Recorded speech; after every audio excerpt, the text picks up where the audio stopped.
Welcome to another 3D Hangouts Halloween special edition.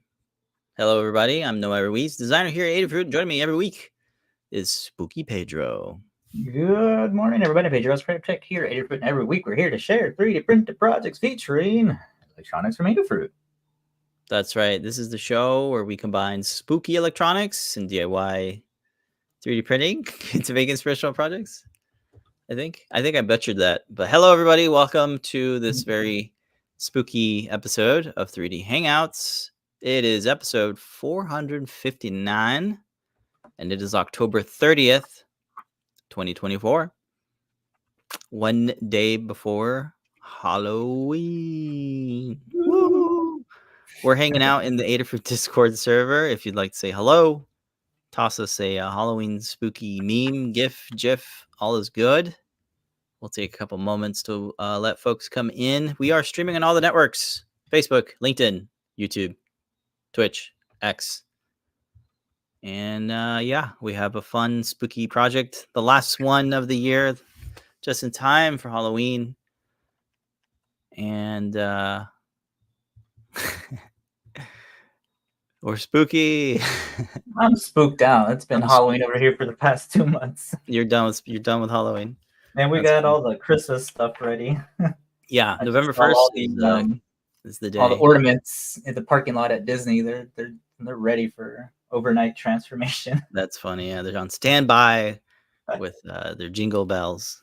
Uh-huh. Hello, Squid.jpg, Duester.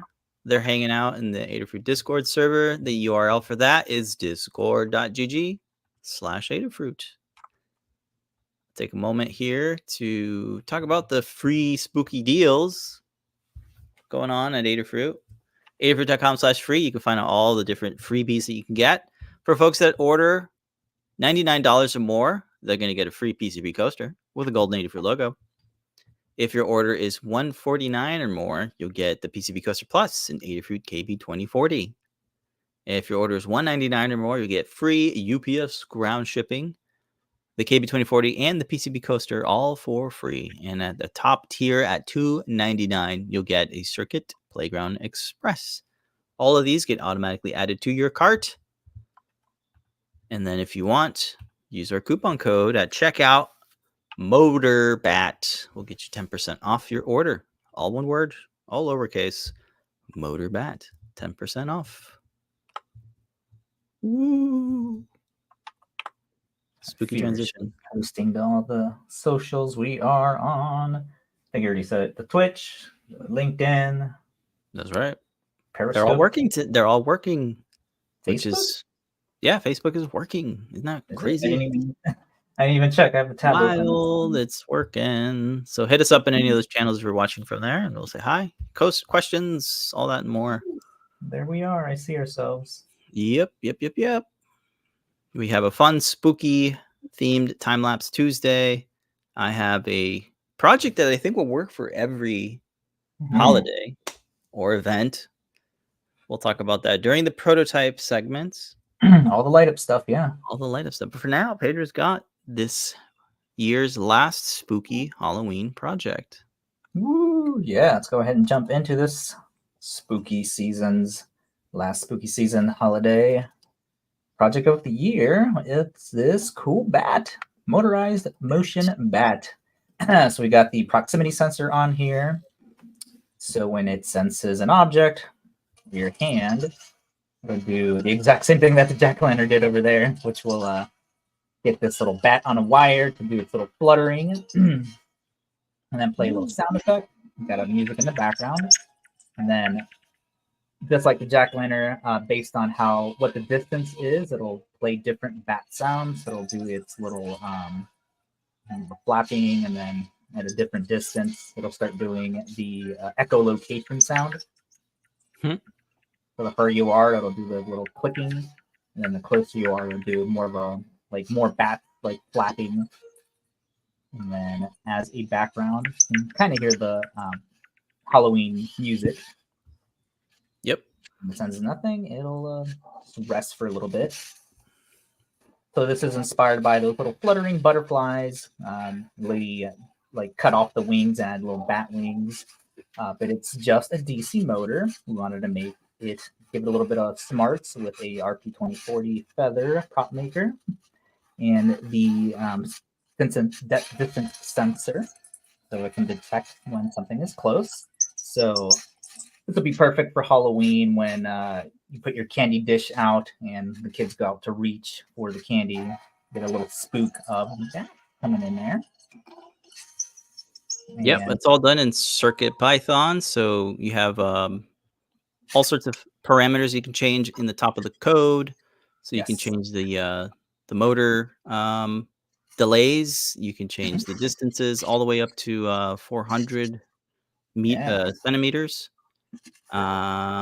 Music can be completely customized. You can extend it or shorten it. And we think it's adaptable for all sorts of different things. Maybe you want to have a spooky ghost. Maybe you have multiple ghosts if you want. You can create some type of mechanism. And you did a real good job on condensing all of the electronics that you need in a nice little box. You get your slide switch, you got a battery, you got the speaker, all contained into this little box. Yeah, and it's very modular, so you can change it out. Yep, go ahead. You're able to customize a little horn that attaches to the existing wheel that comes with the Servo. So all it is, it just snaps on and then has this little little tube that allows the wire to rotate around. That's what's actually creating the fluttering effect like that. So you can increase the speed if your wire, just the length of it will also increase the flappability of it, I guess. Yeah. So that just snaps right on here. And yeah, you can adjust the distance like you were saying and update your sound effects and whatever, if you want to have like a closer or further away distance. All the files are included in the Learn Guide. We'll take a look at that in a little bit. I wanted to take it apart and look at it, but the way that the stemma connector is assembled makes it a little bit difficult to reassemble it without me struggling on air. But you can kind of see here a little circuit sandwich that we have going on. As you said, Feather, the Servo, and the LiPo, the little speaker, all in one. If you want to make something similar that involves the Servo and all that together like that. One of the comments on the YouTube video was, "Oh, why did you expose the sensor?" Because I asked, and you guys were like, "Oh, it's okay to have it exposed. Otherwise, I was going to hide it." So you can definitely put something like in front of it, or increase the case size so you can have this more hidden. But for the project video, it's good to sort of highlight the electronics that are in there. That's making it all work. Yep. Yeah. I ran into a problem with the sensor. Although you have it mounted lower, I found it when I did that in mine, because it was behind the case, it actually creates some challenges where your enclosure has to have a really big opening. And the sensor really has to be close up to the enclosure so that the way that the thing spreads is pretty narrow. So you have to accommodate for that. And you can't have it too low because then your surface will trigger it. So you have to think about all these things when you're working with that sensor. But otherwise, having it exposed is the easiest way to kind of get it going. I think it's picking up the camera here, but when I'm filming and there's nothing in front of it, it that's true, does not trigger. So it's portable too, so you can move it up, move it down, or mount it on a tripod if you want. The other cool thing I want to mention about the sensor too is even the bat in front of it, it doesn't trigger it. So it's only when you have your hand in front of it that it has to be in front of it. Yeah, you have to have something in front of it for at least 2 seconds, and you can change that in the code. So the sensor is saying every 2 seconds, if I see something in front of me, trigger it. But if something's moving too fast in front of it, like the bat, it's not going to trigger. No. I meant like if the bat just chilling there like that in front of the sensor, it doesn't pick it up until I put my hand in front of it. Okay. So that was a cool, I guess, feature of whatever it's sensing. It doesn't sense the bat in front of it, because I thought it would trigger right away. That's why I kept cutting the wire shorter. But it only detects the hand for some reason. So that's a really good feature in this situation. Yeah, interesting. It really should trigger it with the bat, but I don't know why it's not. It worked out Ooh, in the favor of this project. okay. That's funny. You should plug it into the Moo and see what the REPL is seeing. Maybe it's the shape of the bat that it's not exactly, because it has to cover more than a certain amount. You know, I the put it right sensor in has to front be of like covered. the bat. Yeah, I put it right in front of the bat, and it did not pick it up That's until I funny. put my hand there. It's a see-through bat or something. It's Yeah, crazy. because it's so thin, or I don't know. I don't. It should work. I mean, put a sheet of paper in front of it. I think it'll trigger. Mhm. Weird, huh? All right. Well, that's Good for this. Good in this yeah. instance. Yeah, I think this would be cool as a prop. Like if you had a withered staff and you wanted to spin an LED or something, that'd be kind of cool. Cool. Okay. Okay, yeah, I'm looking at the comments here. We cut for the white or gray card squares, something size, broken shape profile. Yeah. Tyeth is saying that's how the sensor is tested with the white or gray square. Yes. Definitely the size, broken shape profile, or color combination. See if I can Yeah. get it to show on air. Yeah, like here it is. You can see that it's not picking it up there. Oh, let me change your camera. Does this camera show it better? I think so. I pointed towards the ceiling here. You can't see anything yet. Put the bat there. You can see it's not triggering. Funny. I put my hand there. Stay still, bat. I know. It's up. bouncy. Yeah. I mean, it works in this instance, because then I would have to. Right. You'd have to move the sensor somewhere else. Exactly. Yeah. So that was one of my concerns. Like, oh no, the bat's gonna fly right in front of it and keep triggering it. Triggering it. Yeah. Endless loop of it works in triggering this itself. instance. So Cool. Great for the situation. All right. Let's take a look at the Learn Guide. Yes. You can walk us through, maybe pull out some things. All right. Let's go ahead and jump into the Learn Guide, where you can find all the files you need, STLs, the code, set up as a code bundle fly. So it'll include all the sound effects, background noise, the bat sound effects, and all that. So just breaking down how you can use it, the motion sensor that we're using, the VL53L1X, and of course the PropMaker. And here's what it looks like from a top-down view, the way that it sort of does the fluttering here, using a wire. It's called, what is it, memory wire? And you can just find these online or through Michael's or Joann's. It is a 0.6 millimeter diameter, and I don't know why they call it memory wire, but you're able to bend it out of shape in the way that it comes. Just click on it to show what that looks like. Is that wire that like you heat up and it'll like remember its shape or something? Yeah, I didn't try heating it up, but that's what it sounds like. Yeah. It's just one of these guys. Looks like it's 4 bracelets, and then you can bend that into the shape that you need. Cool. Some other stuff like we mentioned, the feather, the continuous servo, the oval mini speaker. In this case, I'm using the short wire one, so we can use the Pico blade socket connector to hook that up, make it a lot more easier for assembly. Slide switch, the cylindrical 2200 milliamp hour battery, and assortment of cables and your usual screws, the M25s and the M2 for mounting the feather. Jump over to the circuit diagram. We have fritzing files on our GitHub if you want to build your own. But here we have the sensor and the speaker, motor, and the battery slide switch. You can see how those all are hooked up.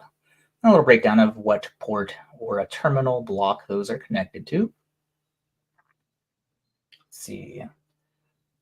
Liz did the CircuitPython code for this, and then has a nice little rundown of how to install CircuitPython and then how to code and all the individual variables that you can update. Like you were saying before, the sound effects, the 3 different bat sounds. So we have like the clicking noise, the little bat wing flutters, and then the third one will be like more of an intense, like more bats as you get closer to the sensor. And all those are actually mixing together to play as one mix through CircuitPython. And we have the little music audio loop going in as well. What are the other things? You can adjust the delay for how long the servo waits between, the sensing. Yep. And then you can adjust your distances here too. So it has it labeled here in centimeters. So here's what each one triggers at. So we got 70, 50, 40, and 50 centimeters, and that's what's triggering each sound effect at that distance. What else? You could change the frequency of the servo if you wanted to make it faster, I believe. Go faster, yeah. It is somewhere in here. Yeah, I just saw it. It's in the servo control, the comment. Everything's commented too, so you can kind of quickly gaze out this particular spot you want. You could make this a little bit faster just to increase how much flutter is going on with the bat. Yeah, the speed would definitely make it more erratic and feel more like a bat, I guess. Yep. Cool. She listed here down how the USB drive that loads, as CircuitPython does, and how the directory structure, or how the folders are set up, and the files that are included. Like we're saying, they're WAV files. They're mono 2200 kilohertz format. So if you wanted to make your own sound effects, those are the formats you would use. Yep. And breaking down each one, how the PWM works, loops, all that good stuff. Jumping over to the 3D printing for this. I have all the files listed here. You can download the step files, which is just a zip with all of the Fusion 360 file, as well as the SVG that we're using to build the bat shape of it. So if you want to open that up and update like the wing, if you want to make it bigger, I think we were talking about this last week, how you could expand the wing size of it. That would also have the flapping affected. So it would flap more if it's bigger and more floppy. Cool. I'll bring it down here. The print settings that I'm using for all of the cases, everything prints without supports except the horn, just because of the way that it's set up, because of the little rod that we have to use to sort of hold the wire up. And then that's what allows it to spin around as well. So I'm using the just regular supports with a concentric pattern. Turned out the best for that one with no interface on it. Support density of 10, and then the overhang angle is 50. To hold the centric pattern, I'm using a brim of 22, which is gonna just give the entire the floor of the supports something to hold on to. Let's see, jumping over to assembly. Super easy in the soldering of the slide switch. Give you here measurements for how long you're going to need the wire. The socket speaker wire, the Pico Blade socket speaker wire is connected to the terminal block. That assembled feather is then mounted onto a little plate, which is going to house all of the components. And that is just mounted on there with the screws that we mentioned before. LiPo battery clip and the slide switch holder is all mounted on there as well. All adjustable too. So if you want to reuse this for something else, you can take a look at. Yeah, you can take a look at this is like the smallest that you can have all of that combined without bumping into each other. So this is like the minimal like width and height that you can have everything compact, and then still have room for the wires to run through. Yep. We have a little cutout here on the plate, and that's where the slide switch will go to the other side. So you have access for that, and just have it listed here how it mounts onto the slide switch holder. We're using the right angle headers to connect the servo onto the headers that are already included on the Feather. And that's just so we can have it squished up even more and allow it to fit inside the case. Otherwise, we would have to increase the case size. It'd be real chunky. Yeah, it cuts off like 20 millimeters or 15 It's millimeters. a bunch, yeah, all that extra space. The other thing that the right angle header does is allows you to coil up all of the wires for the Servo. Nice. So and then it holds it down. Yeah, and it holds it. Yep. So it has two Dual functionality. Dual functions, yeah. Let's see, the LiPo battery clips on. You can just slide it into the clip. Did notice that depending on when we got the stock of our LiPo battery, if you have any like older stock of it, it could be the older stock is a little bit thinner. The newer stock of the LiPo batteries is just a little bit thicker, but thick enough where the tolerance will matter. So that's why I have the little cutout here. Just it just flexes open a bit if you need. Yeah, exactly. So both stock, the variation of the thickness of them should fit on there.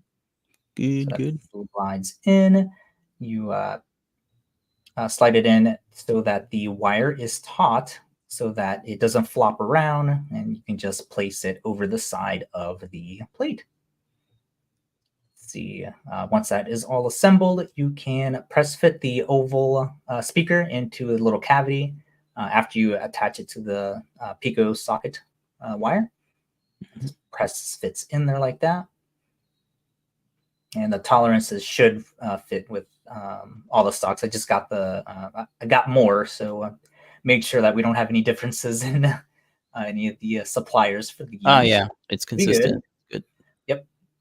And even if it is loose, based on the tolerance of your case, you still have that little sticky backing that could hold, you could adhere it. You just remove that, but I just left it on there. Yeah. The stemma cable, the stemma QT cable threads through the front of the case and then out to connect it right into the feather port.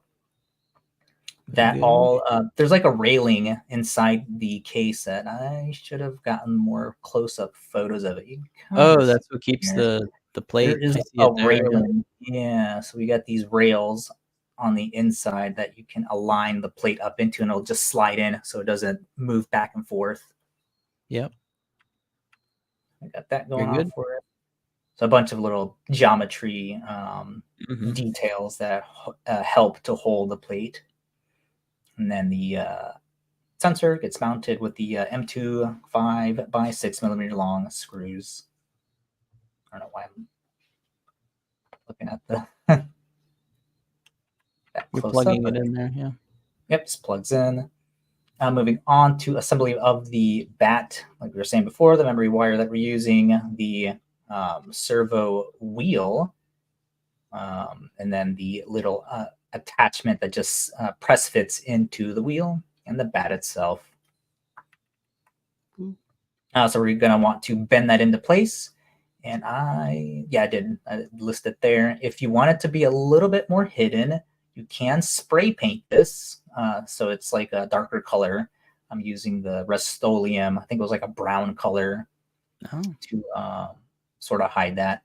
What you don't want to spray paint, though, is the ends, because it will increase the tolerance and then it will make it harder for the little spinning action that is helping to flutter the wings. So don't spray paint the ends. Interesting. I left those bare, so I'm just spray painting this part over here, the center of it. And the way that is assembled after you unbend the wire, it's going to go into the these little holes that are on the wheels, the inner little holes, not the outer ones, to help it do a little spin. And then we're going to use flush pliers to sort of add a little bend to that so the wire doesn't fall off. And then so that like the little tip, because when you cut it, it might be sharp, so it doesn't like scrape against the lid of the case. So that will ensure that it's like a smooth bottom. And then attaching the bat, that just loops right through from the head to the tail. and it should have a slight curve on it from the bending, so it shouldn't fall out. If it does, just add like a slight curve to it. Not so straight where the bat falls off, but not so curvy that it doesn't allow it to spin. Mm. So it's all these little... Find the right balance for your bat. Exactly. And then you can adjust either of those to adjust the way that the wings are flapping in terms of like the length. I wrote down here that I cut mine to 25 centimeters, and that's same to be a good balance between the length of it and the way that it's flapping. But of course, you could do more. If you do more, though, it is going to hang over and probably touch the table if you have it on one. But if you don't, you know, it could hang over. But eventually it will, because it has to, you know, sort of loop around the entire case. Yeah. Very cool. It's so modular. It's a really good enclosure design that allows you to expand it or add more to it or remove things you don't want. I can imagine someone putting it like above like a doorway and then have a bigger wheel so that it actually pulls it up and down. That could be a cool effect. So you can get a real kind of bouncy bat that goes like much more distant. You could just increase the, you know, the length, the diameter. All sorts of fun stuff you could do with it. So planning for next year, I think folks got a really good starting point. And that is the bat. Woo! 10% off. You can use Motor Bat. Check out and get this PropMaker. Stock up on servo motors, batteries, LEDs. All sorts of good stuff.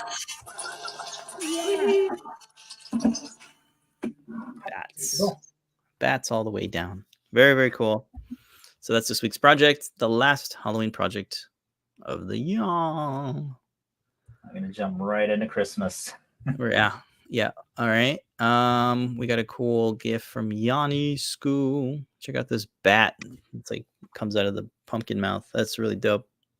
Now we need some fog machine to add a cool effect. Cool. Yeah. Are you still using your fog machine and everything going well with it? Yeah. You still got the juice? You got enough juice? The juice is loose. Cool. All right, folks. And I'm just looking at all the chats to make sure there's any questions. Pitch got all the Learn Guide links there for everybody. All right. Looking good. Time for prototype. I'm gonna start off with 7 years ago. We made this cool POV, Persistence of Vision, LED wand. It's just a CircuitPython project. And the point is that you have the DotStar LED strips because they're fast enough to do the refresh rate for doing this effect. This Persistence of Vision LED effect. Very traditional, very cool LED effect that you can do. So yeah, 2017, we came up with this project. It was a handheld Feather, I think an M0 or something, with a DotStar LED strip. You shake it around like this, and it would create the image. Your brain kind of builds this image as the LEDs are turning off and on. So I thought it'd be really cool for this year to bring this up and basically automate it. We're getting really good at spinning things, so that maybe we can create a similar project, but with a motor and a slip ring. A slip ring is this cool wire harness that allows you to kind of rotate it 360 degrees. So we got this little prototype set up. I got a Feather RP2040 here with a motor FeatherWing so that I can power the motor externally and give it like 12 volts of power. I just got a toy TT DC motor that spins about 200 RPMs. I got some 3D printed gears that are meshing here. And then, of course, the DotStar LED strip. I have it mounted pretty much like the wand. It's upright. And the idea is that we're going to spin this at a fast enough rate so that we can see that image. So this is the first. I just finished wiring it up. I still have a lot of excess wiring here, but really cool. I have not used this split ring before, but it's really easy to work with. You get 10 wires in this case, so I can have all sorts of different things on this side and then other wires on this side, and they're freely spinning apart from each other. So yeah, let's go ahead and power it on and see what happens. I remember we've been getting told to use the split ring for so long. Yeah. So there it is. I plugged it in. Now I'm just going to provide 12 volt power. So I got this DC barrel jack. And I got to be careful because I'll show you in a minute here. Let's see what happens. So the image is it has a delay that's set up in it. So what we want to do is we want to add some way to trigger the image whenever it detects that it's facing you. So what we want to do is either have a Hall effect sensor or an IR break beam kind of sensor. We could just barely make out the image because we don't quite have everything set up just right yet. But for first initial prototype, it's kind of working. So you can see, I don't know, can you tell what image that is? I think it is the Nene cat. Yes, it's a neon cat. So it's a little difficult to like pick up because it wants to wobble around. So the idea is that we want to counterbalance this with another LED strip. So we actually want to have two LED strips so you get more of the image as it's spinning around. Also, I want to create a custom ball bearing because right now I have it. I have this little hub here. It kind of press fits into the rotor of the split ring, and that's not a really good way to do it because you don't have much surface area to grab onto, and it tends to like wobble around. So there's that.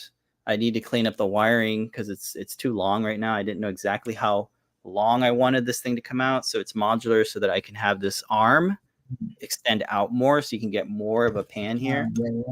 But man, that's a lot better than doing this and like hoping you see the image. So yeah, just a little prototype. All the parts are like, you know, they got like grills here for adding more stuff, and there's a lot of cutouts to kind of speed up the print. And I 3D printed my own standoffs because I just kind of ran out of standoffs. You can always 3D print your own standoffs. They tend to work okay here. It's very flexible, which, you know, I'll thicken it up once I figure out, you know, all the right sizes and stuff. But yeah, everything's accessible.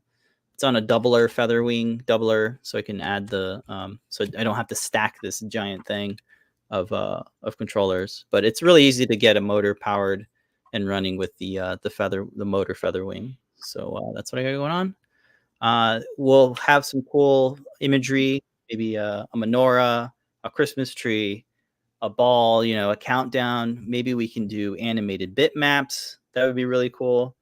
But yeah, we want to keep working on it so that we can get something that's way more reliable.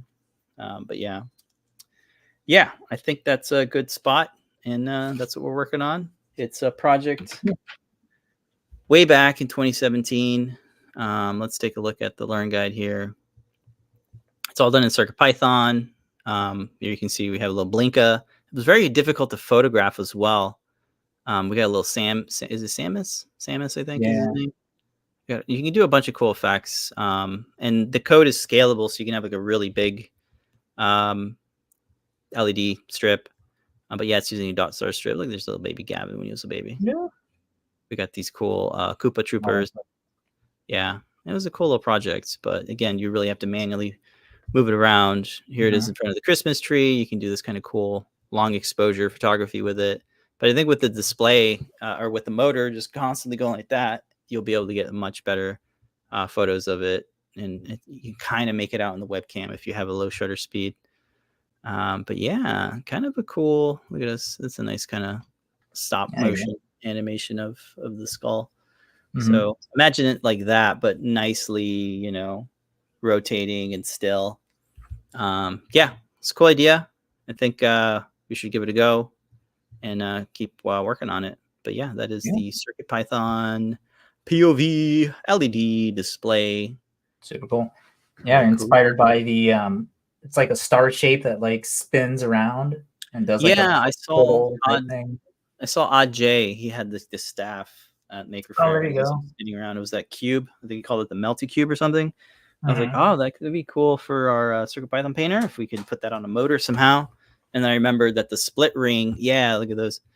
So what Yanni's showing is those, typically they're like a fan kind of thing that's spinning, but I wanted mine to be upright so that you can see the image kind of going like that. So it's more of like a zoetrope, if you will. So it's kind of combining all those ideas.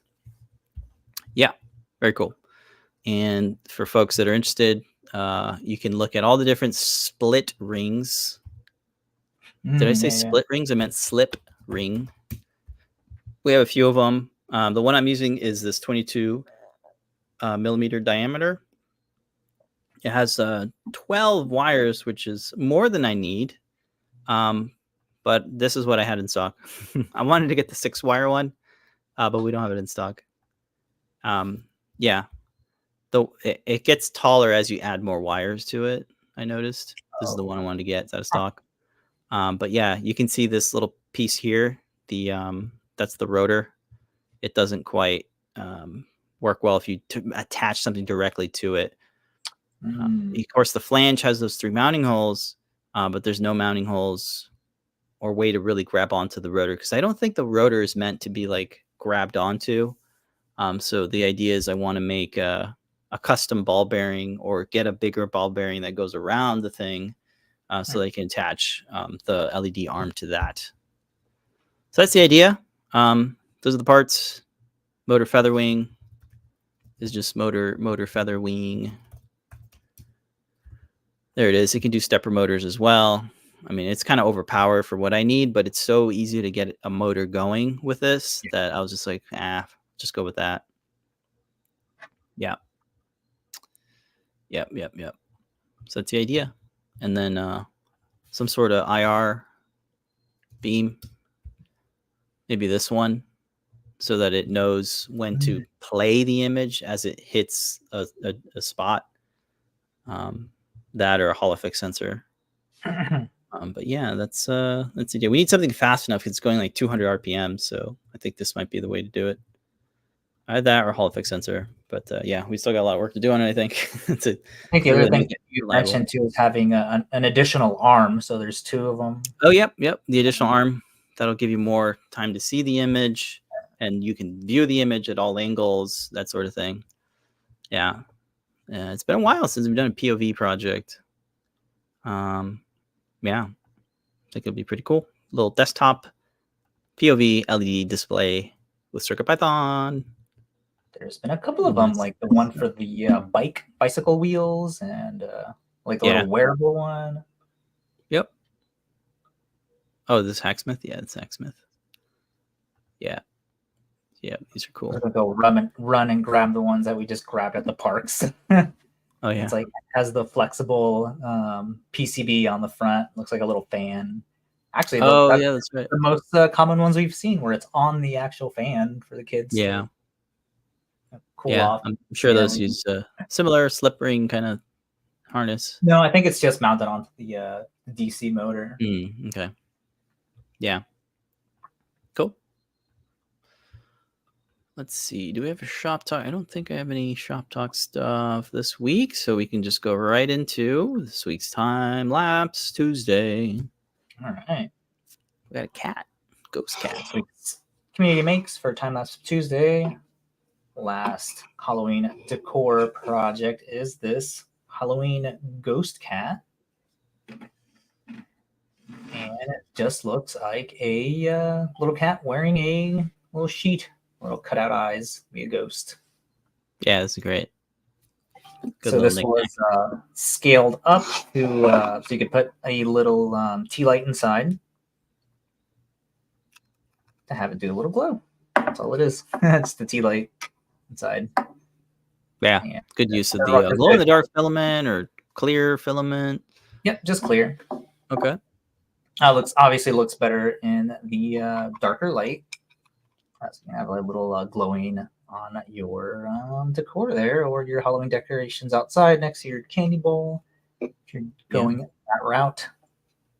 And yeah, super easy. It is scaled up just to fit that. I just made a like a support block at 30 millimeter diameter, so you could fit whatever LED you want on there. And there are a couple of different shapes. Yeah, 2 different kind of shapes of the cat. One there, it's like upright and kind of walking. Nice. Any support material needed? I don't think so, right? For this one, no. Okay. Just the brim, I think, is the only thing I added. Oh, they have a dog too. I was about to say that. If I had looked at the profile before, there are a couple of different puppies on there too.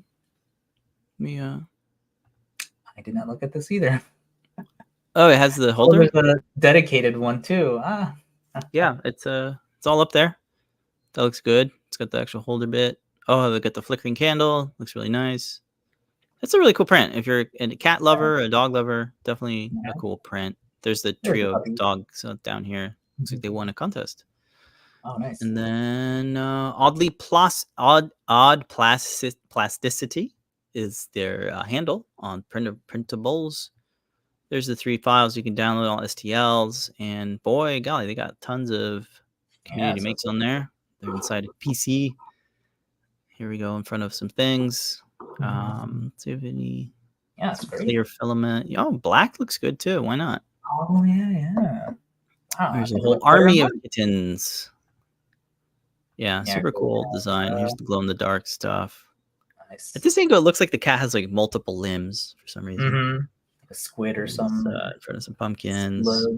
Tons of makes on this one. So yeah, guaranteed to have a good print when everyone's printing one. Maybe make a really, really big one, like a real cat size one if you have a big printer. Fun. Woo. And that's this week's Timelapse Tuesday. Free to download. Check it out. Link is in the video's description. Yeah, a trio of Halloween ghost cats by OddPlasticity. Mow. Very mow. Cool. All right, folks. If you got any questions, let us know. Otherwise, we got our coupon code. Good for the next 24 hours. Motor Bat. We'll get you 10% off.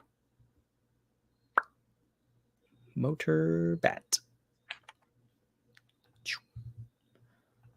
All right.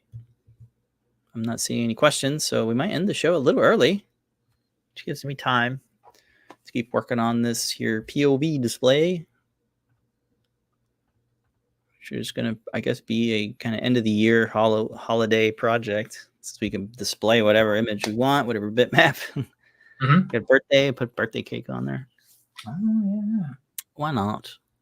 Maybe do like the countdown or something. Yeah, maybe a countdown. Yeah, having an animated bitmap would be really, really cool. It'd be interesting if we could do that. All right, folks, that's gonna do it. Tonight we have more shows, back-to-back shows starting at 7:30 p.m. Eastern time. It's show and tell. You can come on and share your projects, your costumes. We'd love to see them. Starts at 7:30 p.m. Eastern time. Come on the Adafruit Discord server, and we'll throw an invite link for all the community members to come on by. And then at 8 p.m. Eastern time, Ask an Engineer starts. Mr. and Mrs. Lady Ada. I think they'll be live this time. After that, JP's workshop is on Thursdays at 4 p.m. Eastern time. Deep dives are now with Tim, Foamy Guy. He'll be doing a deep dive this Friday. Shout out to Scott for holding up the fort. He is on paternity leave. The new baby has arrived. We think. Should be that'll by now. start at 5. Yeah, it should be due. They were due Monday. It's Wednesday. Yeah. So I can only assume. All right, so that's deep dives on Fridays. I think Lady Ada might do one this week. Another stream on the weekend. Tune into those when they come out. Mondays are CircuitPython community meetings. Tuesdays are JP's product pick of the week. You can get up to 50% off select items. I think that's going to do it for the show, folks. Thank you so much for hanging out with us on this spooktacular Halloween episode. Tomorrow's Halloween, so be safe out there if you go trick-or-treating or hand out candies. You never know when you might get a trick. All right, folks. We'll see you later next week. But until then, remember to make a great day. Bye, everybody. Happy Halloween. Bye-bye. Woo. Meow.